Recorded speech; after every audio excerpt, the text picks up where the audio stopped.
Hello, everyone, and welcome to the podcast. Today, we are diving into a pressuring issue right here in our home state of Kerala, that is waste management. It's a topic we can't afford to ignore anymore, as it's becoming more critical by the day.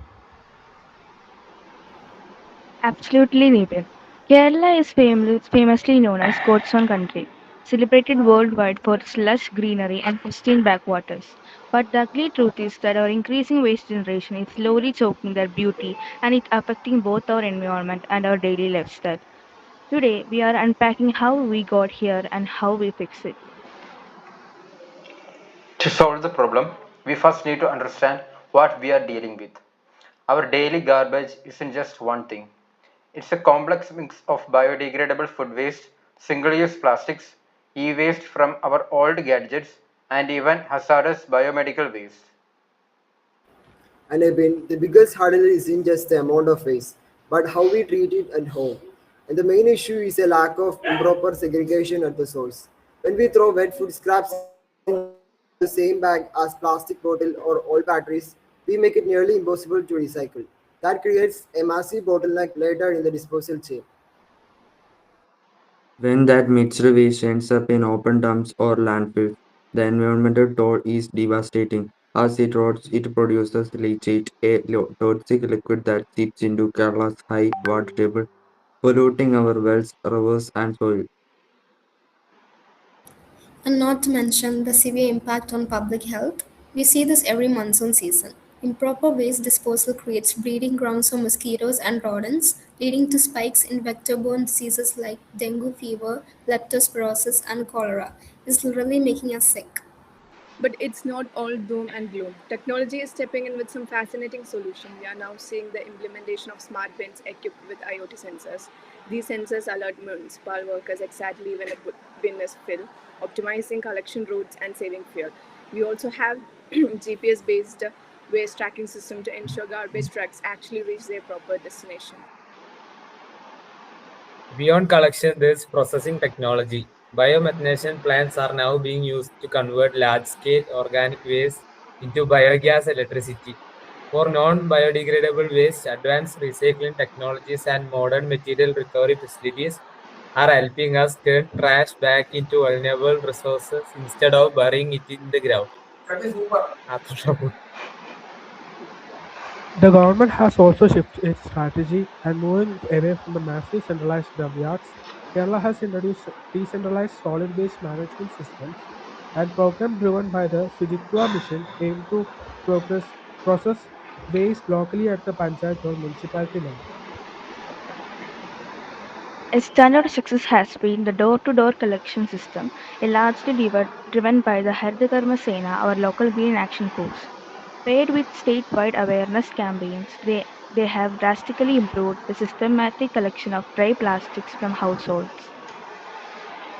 We have to give credit to the communities, local Kudumbasri, worker groups, resident associations, and youth clubs are actively acting as the backbone of this system. They aren't just collecting waste, they are educating their neighbors. But they can't do it alone. Public participation is the absolute key.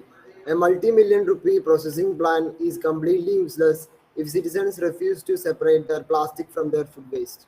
For these systems to work effectively, every household must participate.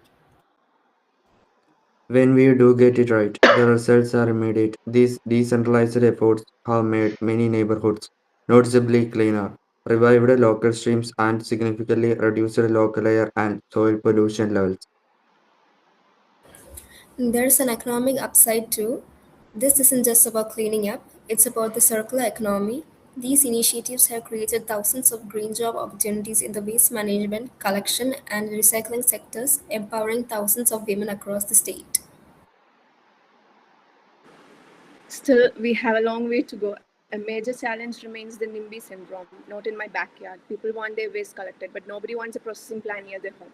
Add to that, improper practices like burning plastic in backyards or dumping trash in rivers at night are still happening.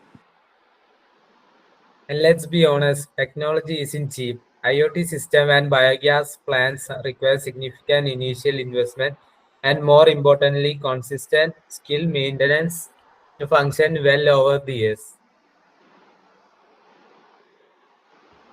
Looking ahead, the future of waste management is highly automated. We are looking at AI-based waste sorting facilities where robotic arms use machine learning to separate different types of plastics on a conveyor belt, vastly speeding up recycling. If we integrate those smart city solutions with better urban planning, Kerala has the potential to become a zero waste model state for the rest of India to follow. So, what can you, the listener, do? It starts in your kitchen. Take a personal responsibility by setting up a simple two-bin system at home, one for wet waste and one for dry. Consider setting up a pipe compost or bio bin if you have the space. And remember the golden rule: reduce before you recycle. Carry a cloth bag to the grocery store. Refuse single use plastics. Voting with your wallet and reducing the waste you generate in the first place makes the biggest difference of all. To wrap up today's discussion, waste management is a shared responsibility. It is a partnership between government, infrastructure, and citizen action.